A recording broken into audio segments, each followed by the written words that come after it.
They are still being called by their ancestral names, slaves.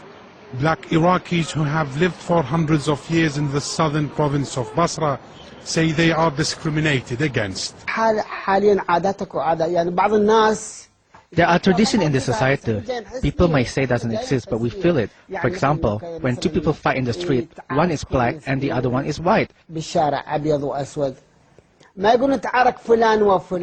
say X had a fight with a slave. It really hurts.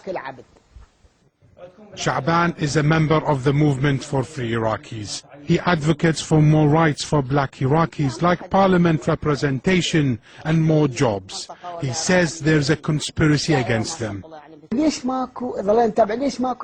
is there no black merchant or a senior black official in the state?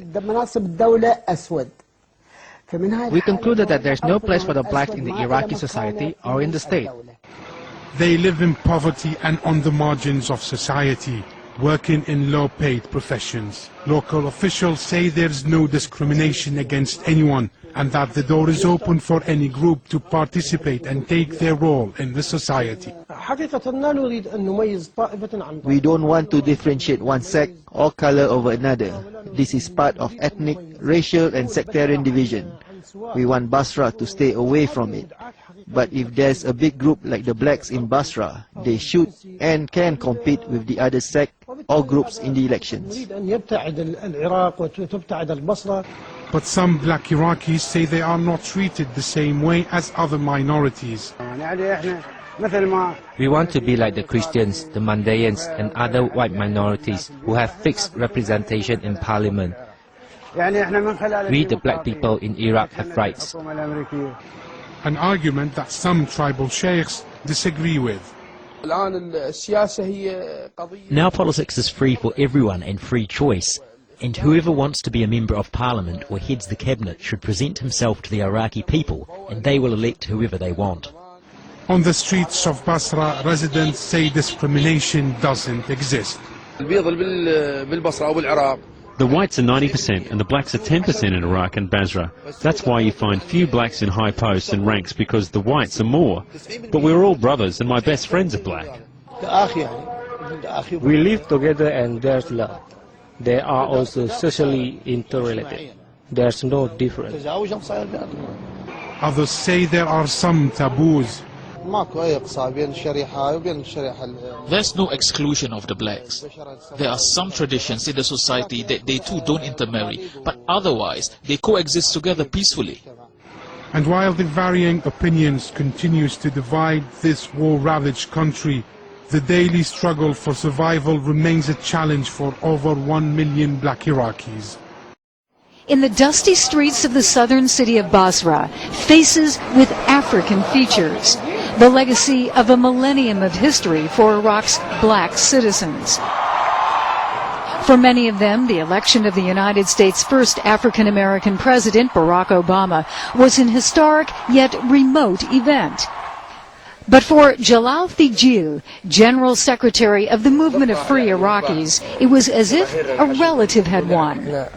Now we, the dark-skinned people, feel even closer to the American people because Obama is one of us.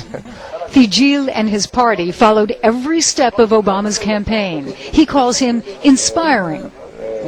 We told our people, inshallah, God willing, Obama is going to win. And if he wins, it will be a victory for all black people in the world. We're going to make him a model to follow. Even our old women were praying for him to win.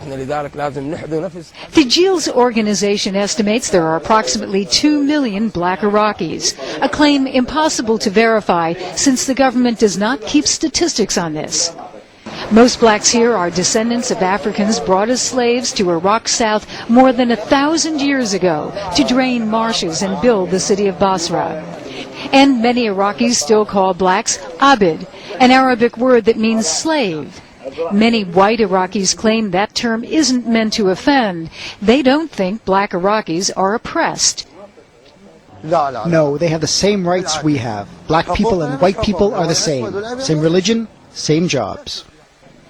In Basra, however, many black Iraqis have menial jobs. There are no black members of the Iraqi parliament. The movement of Free Iraqis, founded 2 years ago, is busy putting up posters on Basra streets, preparing for Iraq's January 31st provincial elections.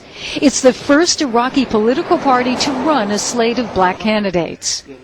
Thijil outlines the party's demands: recognition of blacks as an official minority, an apology for slavery, laws to combat racial discrimination. The party has found some non-black political allies. There's been social-based oppression for a long time. We have a tribal-based society, and according to traditions and customs, the black man is considered to have low status. Some white Iraqis say that founding a political party on racial lines is divisive, especially when Iraqis of different communities need to pull together. But Thijil, quoting Obama, says it's time for change. There's a change in international politics. Obama won. And not that long ago, in his country, black people were marginalized. So this event has shattered all barriers. Thijil says he hopes one day to congratulate Barack Obama in person and to shatter barriers for his fellow black Iraqis.